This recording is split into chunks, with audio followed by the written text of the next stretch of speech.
connecting. Tapi scroll kan? Sikit. Kan? Connected kan? Hmm. You're live. Dah lah. Okay.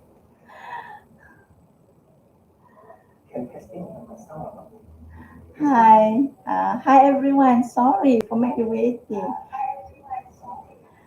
Okay. Assalamualaikum warahmatullahi taala wabarakatuh for Muslim friends, and warm greetings from Kuala Lumpur for friends outside Malaysia. So my name is Zaida Mustafa, Dean of School of Education and Humanities, University Tun Abdul Razak, Kuala Lumpur. And every Saturday, actually, I have 3 series of lectures related to education subject, and for undergraduate students and postgraduate students as well. So I'm asking myself for the past few weeks, why don't I just share what is shared with the students in the classroom, with teachers and mothers out there who have no opportunity to come and to be the students in my class.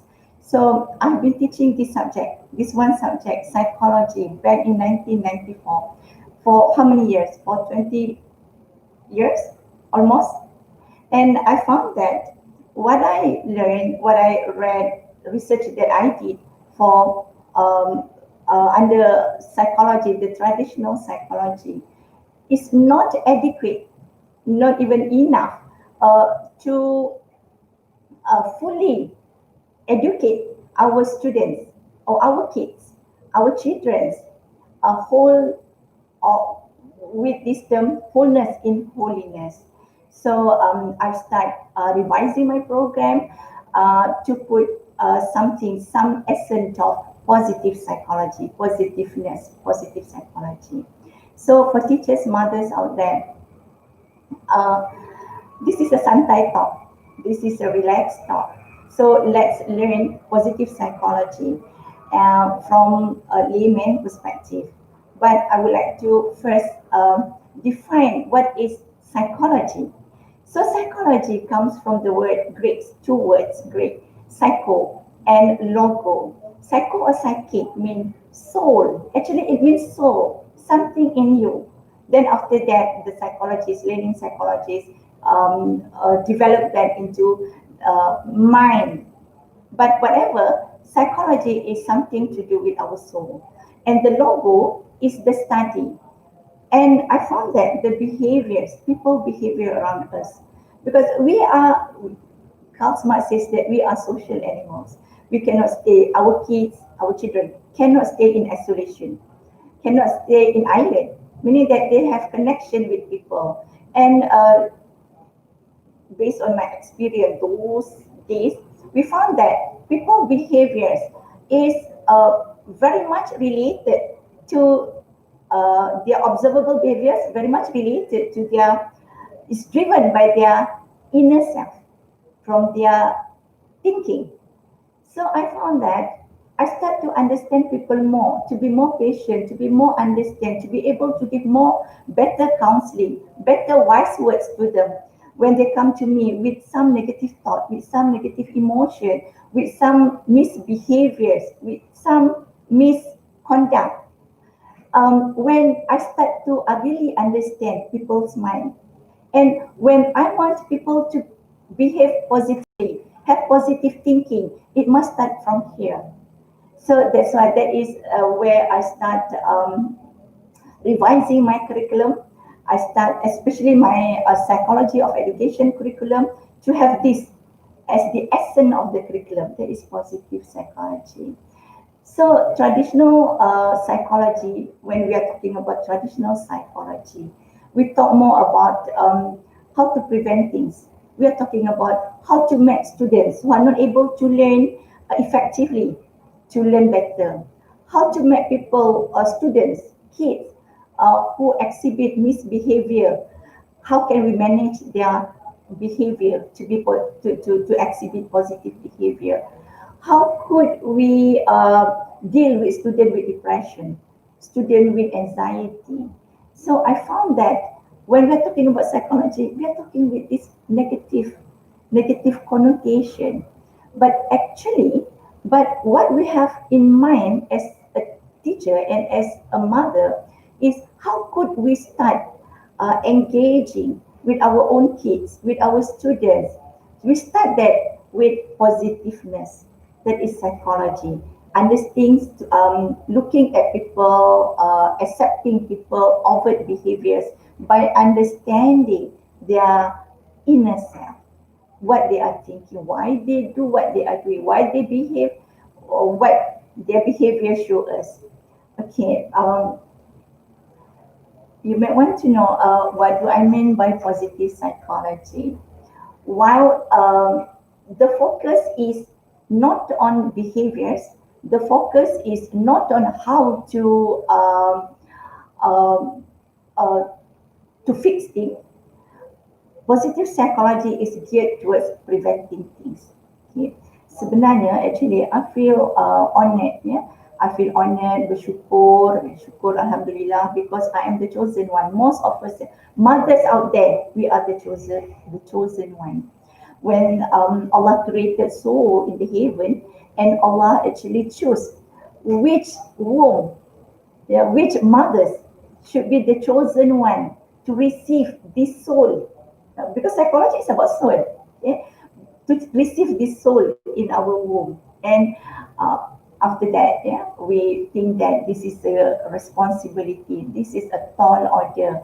How we really must educate. We really must take care with love and care, with great love and care, because Allah's name started with Ar-Rahman, Ar-Rahim. That's why our womb is called Rahim. So how can we take this soul, really take care of this soul and educate them to what? To, as Allah says, yeah. Bismillahirrahmanirrahim. Allah asked the soul before Allah put it in our womb. Do you witness that I am your God, your creator? The soul says, yes, I am the witness. So after that, so the purpose of our upbringing, our education, our purpose of educating the kids, the children, is for them to love, to know their creator. So that's why positive psychology is the in thing, is the most important focus that we have to use as the foundation of our education initiatives. Okay, so what is positive psychology? In this relaxed Santai talk, would like to to share with you that positive psychology is about understanding children's uniqueness, fitrah. Every one of us here is born with fitrah, with uniqueness. Yeah? There's no two identical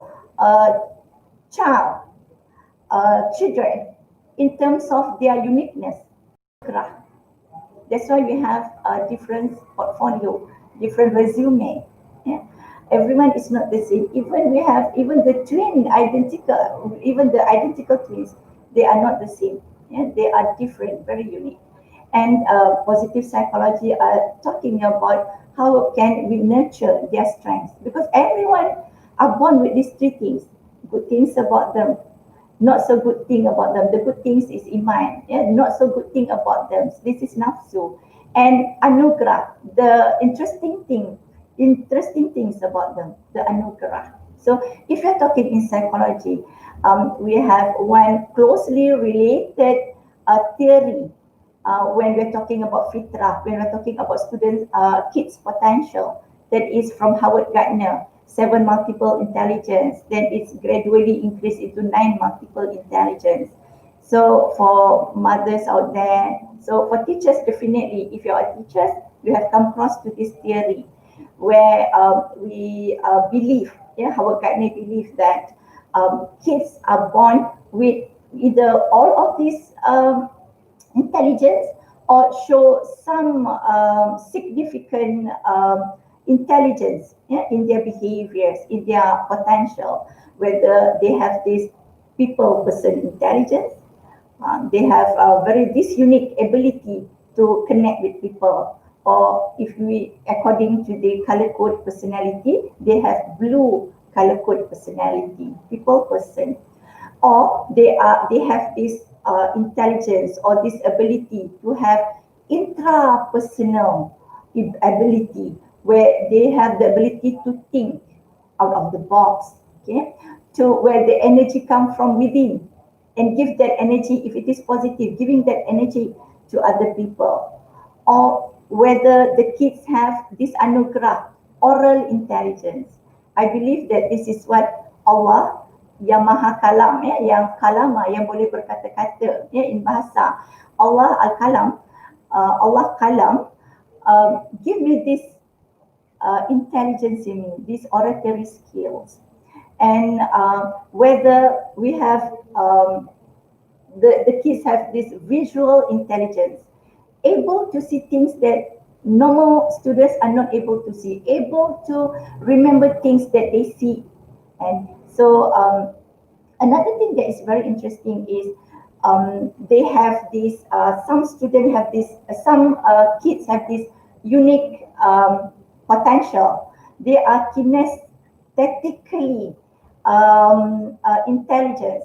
They can be a good dancer. They can play football well. They can create things physically. They become engineers. So another intelligence that I want to share with teachers and parents are the religiosity, spiritual intelligence. And the spiritual intelligence is the ability to really understand things around, to really see the connection between self and something is bigger out there. Yeah? For example, in Islamic perspective, the ability to connect well with God.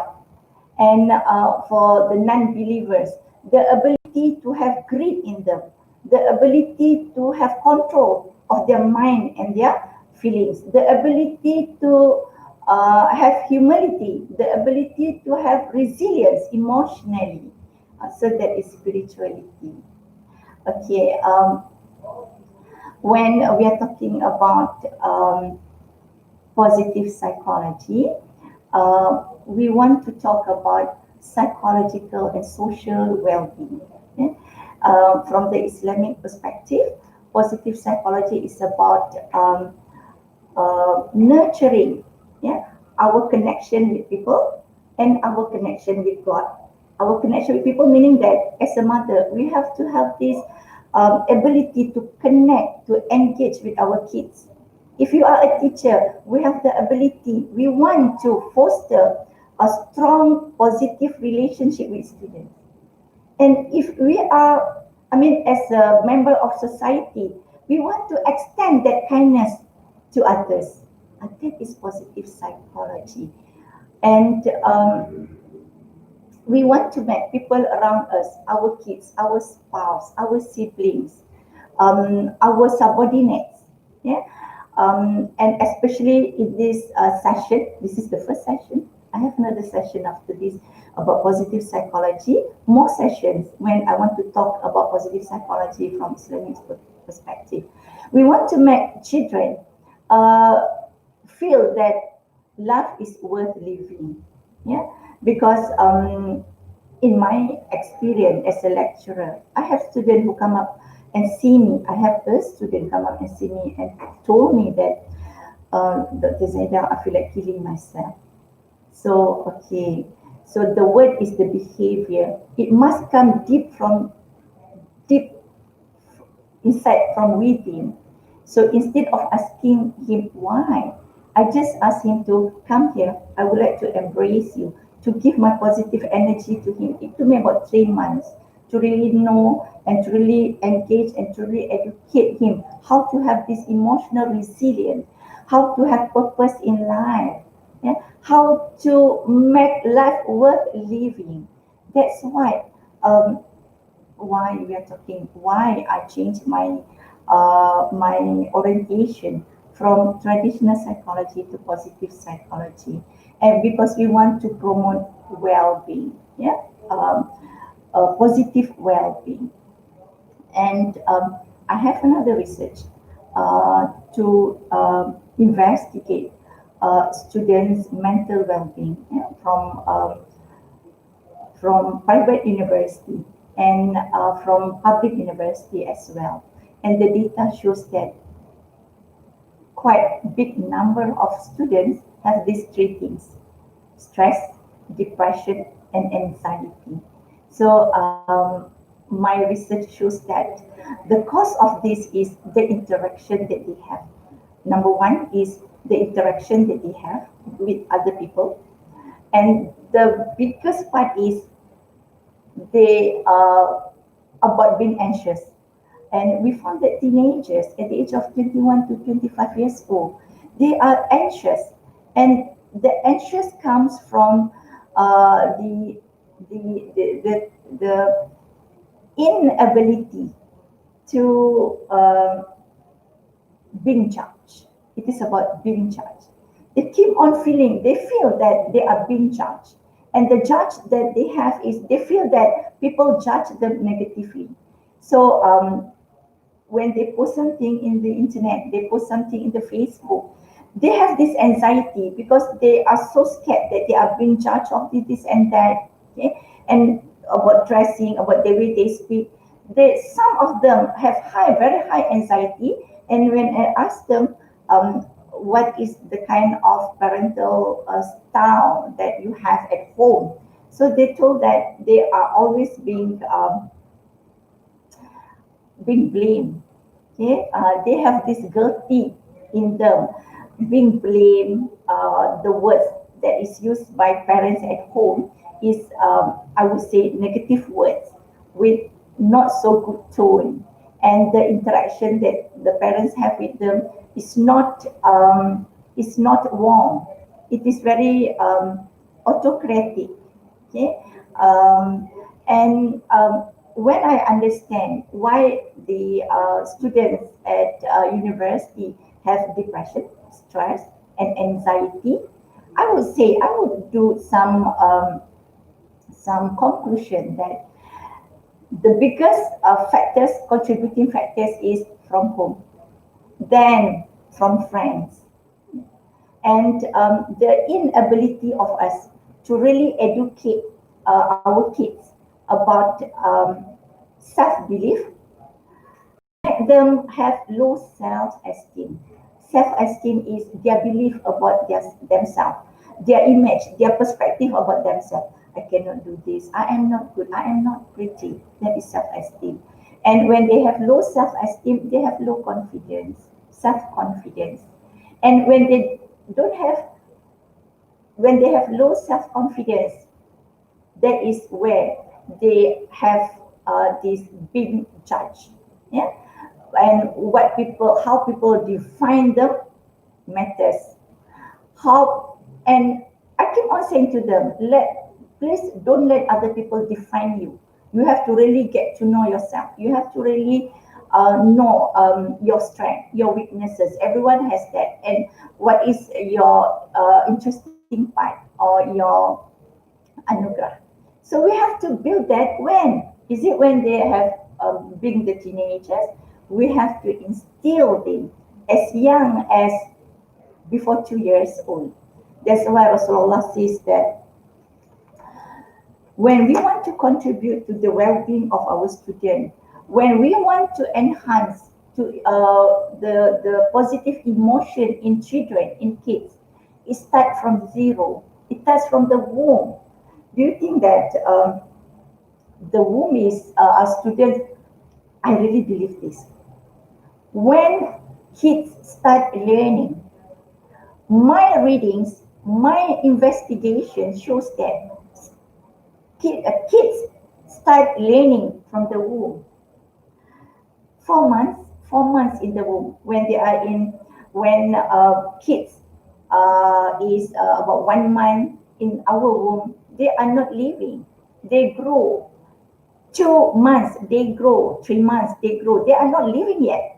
4 months. Bismillahirrahmanirrahim. Yeah? Allah says that Jibreel must have to, give soul. Our kid, the fetus have soul in 4 months. Yeah? I cannot put the Quran verse right now, but I will do in our next session. With that soul comes all the potential. Yeah, the ability, because what is come from Allah is all good, is all great. So and with that soul, it comes the kid's potential. And it is when also Allah gives in Surah Al-Mulk, yeah, verse 23. Allah give the kids, the fetus, our baby in the womb, hearing, vision, and afida, heart. So that's why when we are talking about upbringing the kids, yeah, Rasulullah says, for the first 2 years, it is for the best time for us to breastfeed them, because this is the bonding counts, all the positive elements. We have to give them all the positive elements, and say good things, okay? Make them believe, trust us, because they are, by just cuddling them, we can develop trust between us and them. Okay, and for the next few minutes, I want to share how could we enhance positive well-being in children. Okay? Number one, the first element that contributes to well-being is positive emotion. So as parents, we have to really guard this. What kind of emotion that we have to portray to our kids that show some kind of positiveness. Okay? We want to use harsh words. Number one, mind your words. Number two, how we say things, how we communicate with them, the tone that we use. Number three, how we must talk to them. Is it just passing remarks? Is it by asking them to sit in front of us? Is it by touching them, have skin to skin relationship? That is number one, positive emotion. And people ask me, when I come back home from work, Dr. Zaida, I feel so tired, I feel so exhausted. And when there are some misbehaviors showed by my children, automatically I feel angry. So this is the art of guarding our inner feelings, our emotion. And I always think that I it's quite hard for me to get angry, because I always use this strategy. Number one, intention. Yeah, yeah. Every day before I go to work, I will always say to Allah that thank you Allah for giving me another day, to make connection with you, to have close moment to moment relationship with you, and to extend love to the mankind, especially to students, no doubt. And with that, if there are some misbehavior, some negative thought, some negative elements in my life, I will say that thank you God, this is nothing to do with me. When people backstabbing you, when people say bad thing about me, this is about me. It is not about me. It is about them. Okay. So number one, positive emotion. Guide our emotion. So how can you get angry easily? Because knowing that your kids is your responsibility. Thanks Allah that they are normal. Thanks Allah that they are happy. Do you want to be the killer of their happiness? They are so happy playing, but because of our harsh words, that's really cut off the happy emotion that they have. Number two, the second element of positive well-being is engagement. Yeah. So this is how, as a mother, we have to really train, we have to really educate our kids to have moment to moment relationship. Number one, with our creator. Number two, positive relationship with people around us, around them, especially mom, parents, and siblings. Okay? We have to teach them adapt the character, adapt how to talk with elderly, adapt how to talk with people, adapt how to have during being together, yeah, dinner time, lunch time. that is the second elements of positive psychology. The third one is building and sustaining positive uh, to to instill in our children meaning of life, purpose of life. So, what is the purpose of life? So, as young as 2, 3 years old, we have to keep on educating, telling them what is our purpose of life. Okay?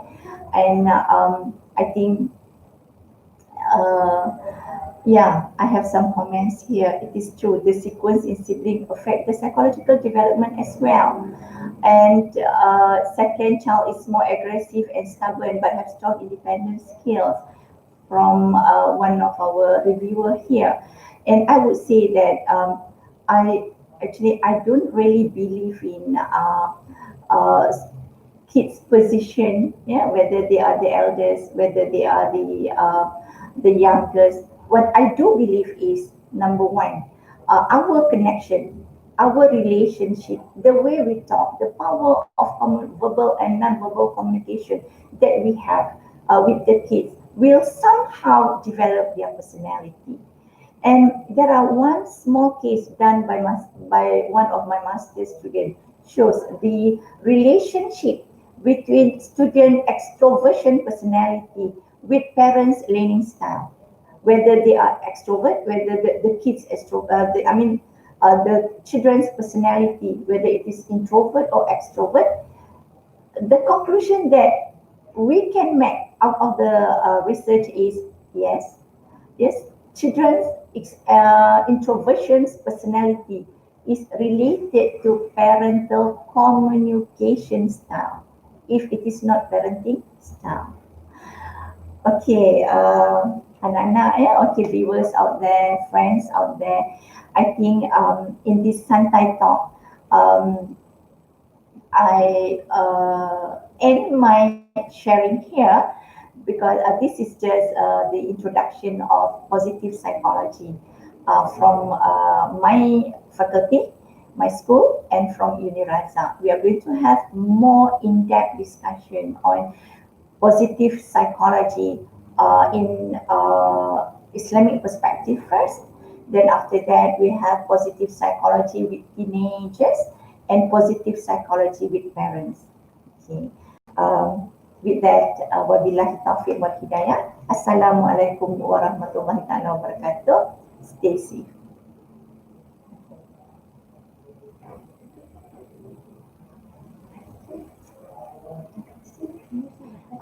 But any question? Yeah, I did this one. Okay.